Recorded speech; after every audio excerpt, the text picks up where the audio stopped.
Hey guys, it's Melissa from Generation Studio and Shop. This may be the second time that you're seeing me today. I did an earlier live about something else, but I did mention that we were going to be doing a live on this piece of furniture that I'm standing beside. It's a 4-drawer antique dresser. And I've done some things to it before even coming on here because I just wanted to do some testing on it before I knew which way I was going to be going with this piece. I know you're a little up high, so I'm not sure if you can see. I can lower you down. Okay, so there's the piece that we're doing, and like I said, I did show you that piece earlier today in my live video just to go over what we were doing today. I didn't get as far as I wanted to. I had a helper here which had to run out and should be back soon. So I started prepping this piece because we are going to be painting it with the Real Milk Paint Company's milk paint on the lower half, and I'm going to be restaining the top. Now, something that you may have seen me do before, I've done a couple videos on it before, is the denatured alcohol and steel wool. So I wanted to see exactly how much varnish and stuff was on this old piece and just do a little experimentation on the top here. So I did the denatured alcohol and steel wool. I started out with the 4-0, the quadruple 0 steel wool, and it didn't seem like it was taking enough of the varnish off. I needed a little bit more grit to it. So I went back and grabbed, I think it was just a 1.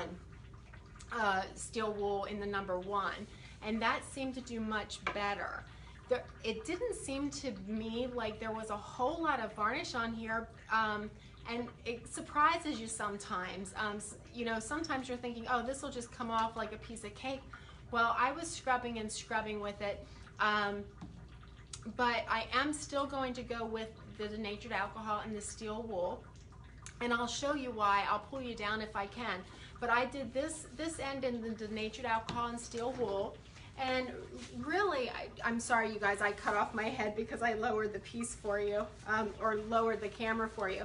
But what you do is you take your denatured alcohol, it just looks like this, okay, and we get it by the gallon because we go through it quite a bit, and I pour some in a container. So this is what it looks like. Now it's very dirty because I've been using it, but my steel wool is right in there in the denatured alcohol, and I just want to make sure that I grab the right one. And you just go with the grain and you go back and forth like this. Now around the corners you might have to, you know, finagle your way around there, but just keep going with the grain.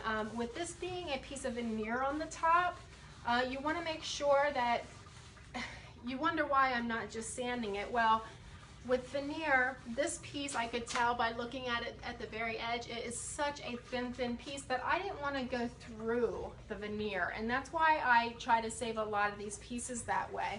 So then you just wipe it off where you scrub the denatured alcohol, and then you take a dry rag and get that dampness off of there right away. Okay, still there? I'm sorry, I was getting a phone call.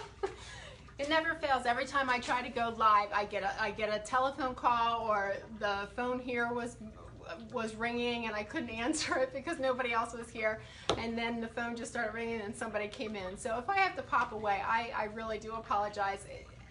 It happens when you own a business. You do what you got to do, right? So anyway, I just showed you how I used denatured alcohol and steel wool to take off this side. Now what I did was I grabbed, like I said, it seemed like there was a little bit more varnish or shellac on this. That's why I had to go back and grab the number 1 steel wool versus the 000 or the quadruple 0 steel wool. That's a mouthful.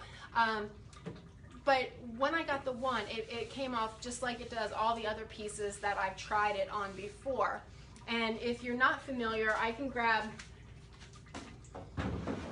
one of these and show you once it's dry what it looks like. This is a drawer from another set that I've done, but that's what it looks like. It comes off real clean, and then when you go to stain or hemp oil it, now I hemp oiled this drawer here. Again, this is from a different piece, but it's just to show you. Now that's the hemp oil door. Now look at that grain in there. That's not stained or anything. That's just hemp oil.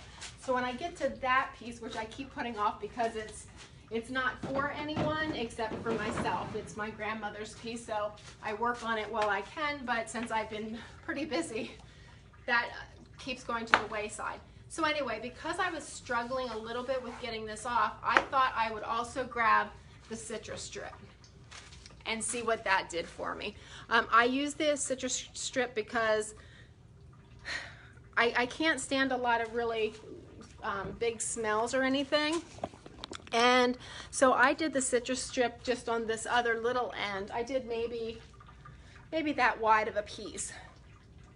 It's been sitting on there for about 30 minutes, a little bit more, and I went to scrape it off, and I can already tell that I'm going to need to do another layer of the citrus strip. This stuff is just not coming off with the citrus strip, believe it or not.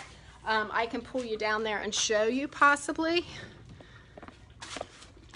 Can you guys see that? It's gunky, which it's supposed to be. It's supposed to be gunky like that, but even when I got a lot off of it, believe it or not. All this gunk right there is from the citrus strip, and that's what it's supposed to do. That's the game plan. You're supposed to be able to get all that gunk off of there. But the thing is, I can tell there's still a lot more gunk on there, and in order for me to do that, to use the citrus strip, I would want to take this out into the garage where I have more better airflow and just more air, period. And it's awful hot out there today. The citrus strip isn't doing what I really wanted to do. So I didn't pull you guys into the other side to see the denatured alcohol side. So let me do that just to show you the difference. Bear with me here. I lost my cameraman. So on this side is where I did the denatured alcohol, and you can see it's just a cleaner look versus where I did the citrus strip, and you can still see that it's gunky and yucky. So instead of doing a couple layers of citrus strip and stuff, I'm just going to deal with this denatured alcohol, and I got a much larger piece area done versus the citrus strip. I love citrus strip for some things. I love it for paint. I even love it for this sometimes, but even though I had to work a little bit harder on this side, I'm going to go ahead and keep using the denatured alcohol. And all you do, like I said, you use it straight up. You use your steel wool and then just scrub and take your cloth and wipe it away. That's what these cloths are for. So it's been doing its job. It's gross. But I'll be honest with you, doing with the denatured alcohol is easier for me. It might not be for you, but it is for me. So I'm going to continue with the denatured alcohol on the top of here, and then I'm going to scrub the bottom, and what I'm going to use is this Crud Cutter pre-paint cleaner and scrub from right underneath the lip here of the top and go the whole way down. I'm going to take the drawers out and take the hardware off and all that. Because I want to get this done today so that it's dry enough to paint tomorrow. Okay, so that's where we're at with this four-drawer dresser. I'm having a hard time. My tongue is getting all tied up today.